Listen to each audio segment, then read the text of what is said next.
वेद बातमीचा, लढा सत्याचा, निर्भीड पत्रकारितेचा, राजकारणातील महत्त्वाच्या बातम्यांच्या अपडेटसाठी आजच आपल्या YouTube चॅनेलला क्लिक करा आणि रोज अपडेट मिळवण्यासाठी चॅनेल सबस्क्राइब करा.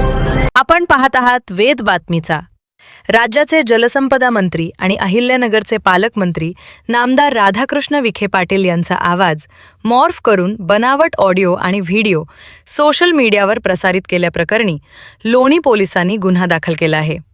संगमनेर तालुक्यातील निमगाव जाळी येथील गणेश मारुती डेंगळे याच्यावर ही कारवाई करण्यात आली आहे. पोलिसांनी दिलेल्या माहितीनुसार डेंगळे यानं आपल्या इंस्टाग्राम खात्यावर मंत्री विखे पाटील यांच्या संदर्भात दिशाभूल करणारी आणि बदनामीकारक सामग्री प्रसारित केल्याचा आरोप आहे. या प्रकरणी लोणी बुद्रुक येथील अनिल नानासाहेब विखे यांनी लोणी पोलीस ठाण्यात तक्रार दाखल केली होती. तक्रारीत संबंधित पोस्टमुळे समाजात गैरसमज पसरवणे, द्वेषाची भावना निर्माण करणे आणि मंत्री विखे पाटील यांच्या प्रतिमेला हानी पोचवण्याचा प्रयत्न झाल्याचा आरोप करण्यात आला आहे.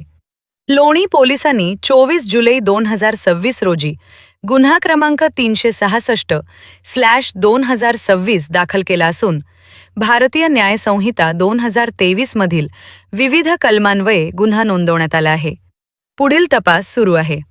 सोमनाथ डोळे, वेद बातमीचा, संगमनेर.